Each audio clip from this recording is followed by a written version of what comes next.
Tere sõbrad! Tavaliselt ma teen neid oma selle nii-öelda blogi, ma ei nimetagi seda blogiks, aga tinglikult on see blogi.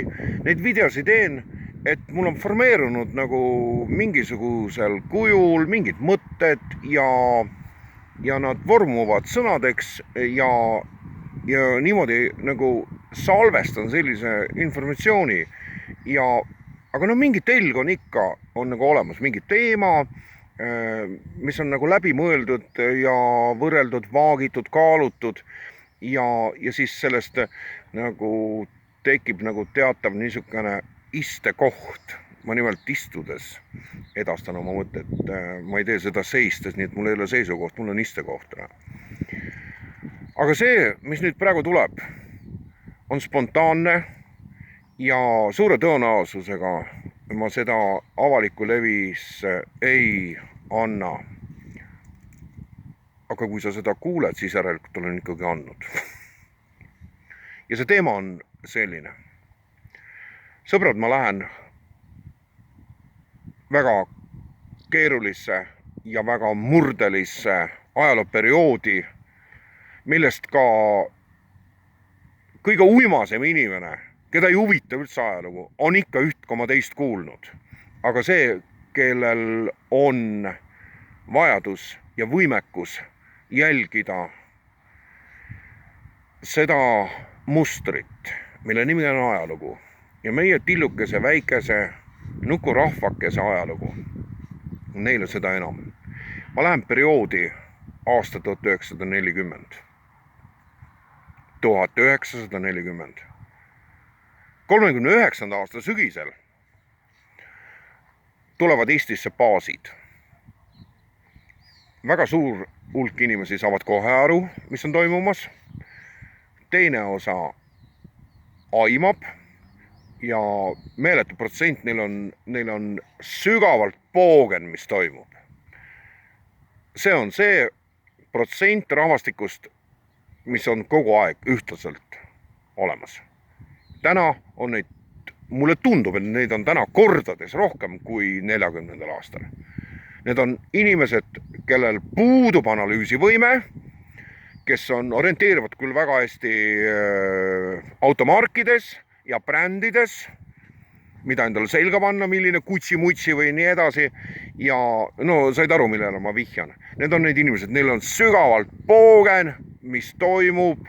Nad elavad päev korraga mitte sellepärast, et nad oleksid vaimus, vaid nad on vaimuta. Enamik neist on minu hinnangul ka ilma hingeta. Nendega ei ole mitte midagi teha. See on ballast, see on mass. Nüüd see teine osa sellest pildikesest elanikkonnast. 40. aasta sündmused panid häirekellad kõlama vähegi sensitiivsetel inimestel ja paradoksaalne on selle juures see, et ei toimunud peaaegu mitte mingit emigratsiooni.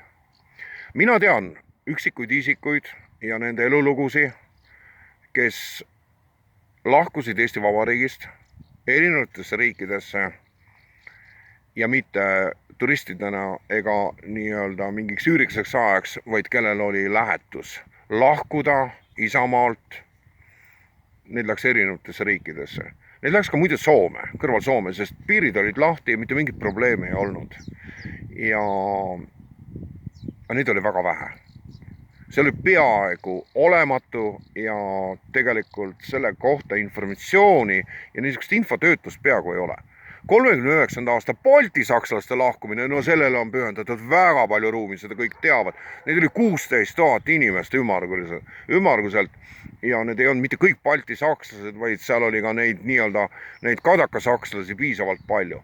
See on laialt publitseeritud ja läbi uuritud ja dokumenteeritud protsess.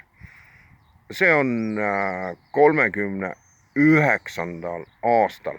Sellele järgneb baaside leping, nad on peaaegu sünkroonis, nad on hästi lähestikku Ja nüüd 39 kuni 21. juuni 1940, kui lihtsalt keset selget päeva lõpetab Eesti Vabariik tegevuse. Ma ei hakka hinnanguid andma, seepärast et see ei ole ka praegu siin sellesse teemasse üldse sobiv nendest isikutest, kes selle eest peaksid olema vastutavad. Ühele isikule vähemalt on Estonia ette linna nii-öelda valikplatsile on ju plaanitav siis mälestussammas tema suur pea, eks. Loomulikult jutt on Eesti Vabariigi siis esimesest presidendist Konstantin Pätsist. No see teeb sama välja tegelikult. Konstantin Pätsist. Ja mängleva kergusega sõna otseses mõttes, nagu oleks tegemist mingisuguse tavalise rutiiniga. Eesti Vabariik lõpetab tegevuse, liitub siis Nõukogude Liiduga, mis on täielikus sünkroonis 2004. aastaga, siis kui me liitume samasuguse liiduga. Ja tänase päevaga võib seda näha, et see oli kordades fataalsem otsus ja kordades hirmutavam, kui vaadata praeguseid sündmusi, mis on lahti rullumas. Miks ei lahkunud inimesed? Miks nad ei lahkunud 39 kuni 40? Lahkus väike karjukene Eesti Vabariigist. Sest inimene teadupärast on mõtlev loom. Ma ei tea, kes suur filosoof on selle sõnastanud. Mina võin öelda, et me oleme osake Jumalast. Me oleme Jumala rahvas, jumalik populatsioon, aga teeb sama välja.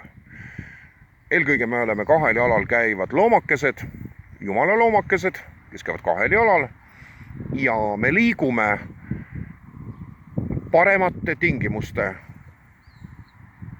parema elukvaliteedi poole.